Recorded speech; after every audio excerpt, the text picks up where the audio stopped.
जन्मजात परंपरा से जैन नहीं है, किसी न किसी कुल में थे।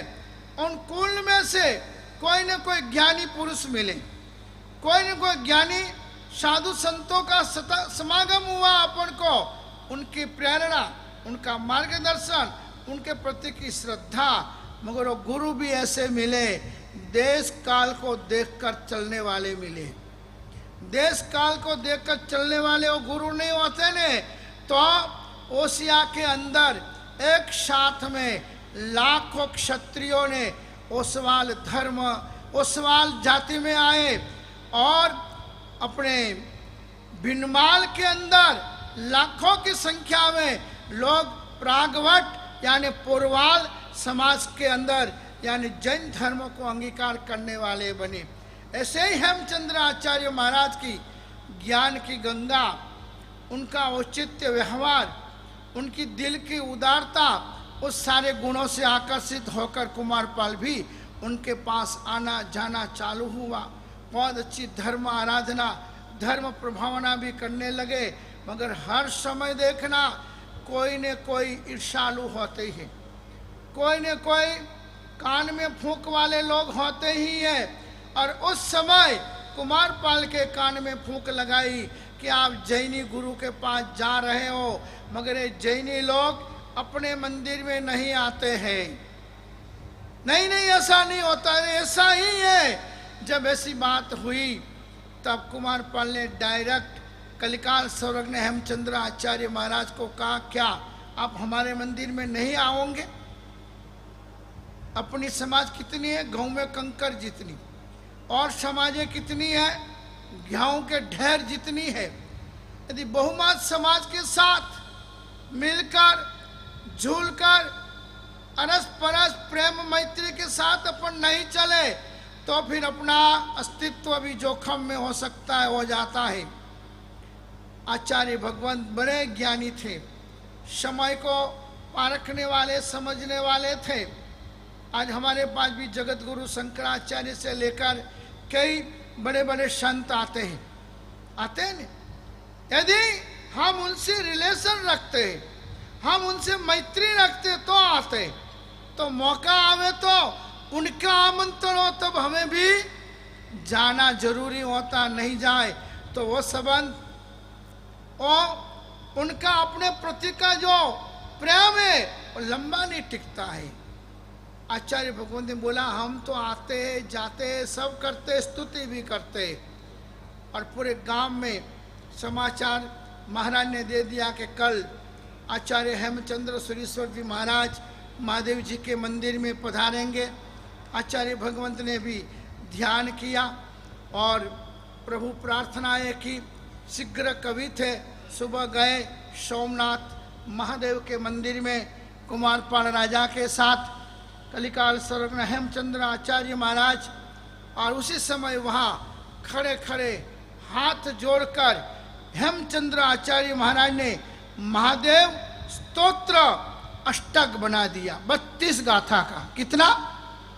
महादेव अष्टक, जिसका पहला श्लोक है, प्रशांतम दर्शनम यस्य सर्वभूता भय पद्मम मांगल्यम च प्रशस्तम च शिवस्तेन विभाव्यते। 36 कौम जमा हुई, पूरा नगर की प्रजा जमा हुई है। और जैन आचार्य हेमचंद्र आचार्य महाराज हाथ नहीं जोड़ेंगे, स्तुति नहीं करेंगे। और उस समय जैन धर्म की निंदा होने का बहुत बड़ा एक निमित्त बनने वाला था। पर गंभीर हृदय वाले, राग द्वेष से पर रहने वाले, मेरी और तेरी की बदियों से दूर रहने वाले आचार्य भगवंत ने उसी समय सरस्वती पुत्र थे, इसलिए उनके आगे लिखा जाता है कलिकाल सर्वज्ञ। मतलब कि इस कलिकाल के अंदर जो सर्वज्ञ, जैसे उन्होंने कहा प्रशांतम दर्शनम यस्य सर्वभूता भय पद्मम मांगल्यम च प्रशस्तम च शिवस्तेन विभाव्यते, जिसका दर्शन शांति को देने वाला है, सर्व प्राणियों को अभय दान देने वाला है, जिनका दर्शन मांगलिक है, जो प्रशंसा के पात्र है, ऐसा जो व्यक्तित्व जिनका होता है वो शिव यानी वो कल्याण को करने वाले होते हैं। ऐसे शिव को मेरा नमस्कार है। महावादी महत्वादी ईश्वरस्याच्च यो महेश्वरतां गतः राग द्वेष विनिर्मुक्तं वंदे हम तम महेश्वरम। जिनकी बड़प्पन के हिसाब से और जिनके ऐश्वर्य के कारण से जो महाईश्वर इस पृथ्वी के ऊपर ईश्वरता को जो इन्होंने प्राप्त की है और जो राग द्वेष से रहित है, ऐसे महेश को मेरा नमस्कार है। ऐसे करते करते उन्होंने 32 गाथा का महादेव अष्टक बनाया। उसमें छेल्ली गाथा में बोला भवबीजांकुर जनना रागाद्याक्षय मुपागतायस्य ब्रह्मा वा विष्णु वा हरो वा जिनो वा नमस्तस्मै नमस्तस्मै योषि स्वस्य विधया यथा तथा वित्त दोष क्लुषा सच्चेद भवानेक स एव भगवान नमस्तुते नमस्तुते।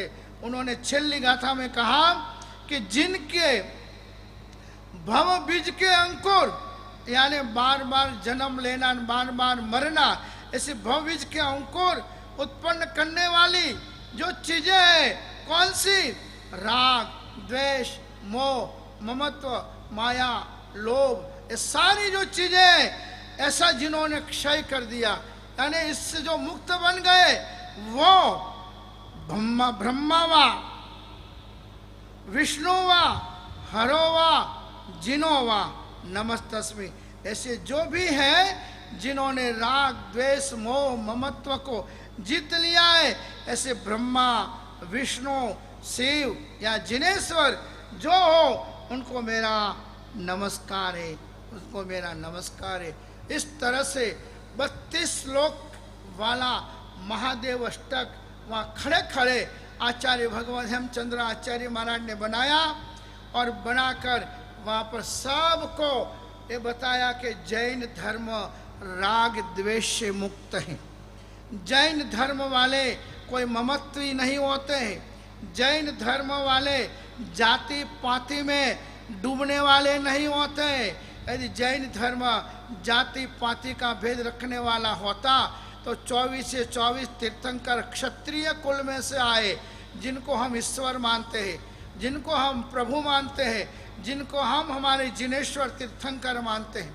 उन परमात्माओं के महावीर प्रभु के 11 गणधार ब्राह्मण यानी पुरोहित जाति से आए, उनको आज भी हम गुरुस्थान में स्थापित किए हुए हैं। और वर्तमान में जितने में साधु समाज है, फिर थानकवासी तेरापंथी मंदिर मार्गी दिगंबर श्वेतांबर मूर्ति पूजक और सारे साधुओं का मूल वहाँ पर इकट्ठा होता है। यानी वो सारे सुधर्मा स्वामी से अलग हुए साधु है। ऐसा है जैन धर्म, किसी जाति प्रांति भेदभाव बिने का आत्म कल्याण का मार्ग बताने वाला, दयामय धर्म को बताने वाला, अहिंसा संयम और तप का मार्ग दिखाने वाला और मिली हुई शक्तियों का सच्चा सही अच्छा पक्का व्यय करना जो हमारे धर्म के अंदर बताया गया है। ऐसी इन चीज़ों के द्वारा कलिकाल सर्वज्ञ हेमचंद्र आचार्य महाराज ने उस समय में क्षत्रिय वंशज कुमारपाल राजा की श्रद्धा के दीपक और प्रज्वलित कर दिए। इसलिए पुण्यवानों अपन यहाँ देख रहे थे कि अपना ये ग्रंथ शुरू हो रहा है, जिसके अंदर 6 प्रकार के द्वार बताए और 6 प्रकार के द्वार के अंदर इस तरह के अलग अलग गरिमाएं अपन को बताते हुए महापुरुष कह रहे कि सगणस्य जुगौ बद्धगपग वही विशेष निहुण वही नय मग्ग रही तहदड निवयनाठी विणी दिठो। जो व्यक्ति अपने जीवन के अंदर इन गुणों से युक्त जीवन बनाता है वही विनिदिठो, वही श्रावक बनने के योग्य है। जैन कुल में जैन जाति में कि जैन माँ बाप के घर में जन्म लेने मात्र से कोई जैन श्रावक नहीं कहा जाता है। जिसके कर्म, जिसकी क्रियाएं प्रभु ने, परमात्मा ने और परमात्मा के महात्माओं ने बातें बताई शास्त्रों के माध्यम से कि सड्डणस्य जुग्गो। पहली बात तो बताई भद्रिक प्रकृति। क्या बताया? 4 बताई बातें कि श्रावक उसे ही कहा जा सकता है, श्रावक वही बन सकता है जिसके जीवन में सड्डणस्य जुग्गो यानी भद्रिक प्रकृति, ये सरल परिणाम है। विशेष न्यूनमयी और बुद्धू नहीं, विशेष न्यूनमयी, विशेष बुद्धिशाली। क्यों? समाज, संघ, चतुर्विध, संघ, देश, गांव, नगर, मोहल्ला, कई प्रकार के लोगों को समझना है, कई प्रकार के लोगों के साथ अपना संपर्क, उसके अंदर यदि बुद्धि नहीं होवे, सोच नहीं होवे, अकर्तव्य हो जाते हैं, अकर्म कर लेते हैं, कभी कभार प्रदर्शन भी कर लेते हैं, कभी कभार राग द्वेष भी हो जाता है। इन सारी चीज़ों से कौन बच सकता है? विशेष न्यूनमयी यानी विशेष बुद्धिशाली। बुद्धि बिना का व्यक्ति, सोच बिना का व्यक्ति, आग्रह और कदाग्रह वाला व्यक्ति जीवन के अंदर परमात्मा के धर्म को अंगीकार नहीं कर सकता है। कर भी ले तो वो बुद्धि यदि विशेष बुद्धि नहीं होवे, हरिभद्र श्री महाराज ने लिखा है, सूक्ष्म बुद्धिया सदाग्नेयो धर्मो धर्मार्थी भी नरे अन्यथा धर्म बुद्धिश्च तद विघात प्रजायते। हरिभद्र श्री महाराज ने लिखा है कि सूक्ष्म बुद्धिया सदाग्नेयो, हमेशा सूक्ष्म बुद्धि वाला व्यक्ति ही सदाग्नेयो, उसको ही आप समझना। धर्मो धर्मार्थी भी नरे, वो सच्चा धर्म का शोधक है, वो सच्चा धर्म का आचरण करने वाला है। मगर बिना सोचे, बिना विवेक यदि कोई धर्म क्रिया कर ले, विघात प्रजायते, तो उसको उसके जीवन के अंदर विघात प्रजायते यानी नुकसान करने वाला वो धर्म बनता है। इसलिए इस ग्रंथ के अंदर अपन को बता रहे सरल प्रकृति, विशेष बुद्धिशाली, नयमग्न रही। तीसरे नंबर के अंदर न्याय मार्ग में प्रेम। किसमें प्रेम? जहाँ अच्छी बातें हैं, न्याय की बातें हैं, आत्म कल्याण की बातें हैं, मोक्ष मार्ग की बातें हैं, संघ एकता की बातें हैं, गांव समाज की एकता की बातें हैं, नयमग्न रही। और न्याय मार्ग में चलने वाला होगा तो ही वो विचार कर पाएगा, नहींतर तो आज का आदमी उपग्रह छोड़ना सिखाए। क्या छोड़ना सिखाए? आकाश के अंदर उपग्रह छोड़ना सिखाए, मगर खुद के आग्रह, कदाग्रह और हठाग्रह, इन ग्रहों को वो छोड़ सकता नहीं है। मैंने कहा वो सच्चा, मैंने बोला वो सच्चा, वो हठाग्रह है, वो जिद्दाग्रह है। मगर जो सत्य है, जो सच्चा है, जो सही है, वो मेरा, वो सत्याग्रह है। तो जीवन में बनो तो सत्याग्रही बन जो। सच्ची बात स्वीकारोगे ने तो आत्म कल्याण का मार्ग आपके हाथ में रहेगा। मगर बाल्टी के ऊपर रस्सी बांधकर सीधी बाल्टी अंदर कुएं में डाल दी और ऊपर थोड़ा बहुत भी रस्सी का हिस्सा पकड़ के नहीं रखा तो एक बूंद भी पानी आपको मिलने वाला नहीं है। इसलिए हमारी बहनें पहले जब कुआं में पानी भरने जाती तो पानी भरने के लिए जाती तब रस्सी बांधकर मटका या बाल्टी डालती सीधी कुएं में। मगर भले वो डाल दी, मगर छेलना एक 5 इंच का गांठ वाला भाग पकड़ के रखती। अंदर गई हुई खाली बाल्टी वो खींचकर वापस लेती पानी भरकर, क्योंकि उसके पास क्या था? ऊपर का भाग था। वैसे ही अपन को अपने जीवन के अंदर ज्ञान का भाग रखने का, ज्ञान की रुचि रखने की, ज्ञान की समझ रखने की, कि मुझे मेरे जीवन में कोई ऐसा काम ना हो जाए कि जिससे मेरा संग टूटे, मेरा गांव टूटे, मेरी समाज टूटे। आज गांवों में झगड़े क्यों होते, समाजों में झगड़े क्यों होते हैं, ट्रस्टों में झगड़े क्यों होते हैं?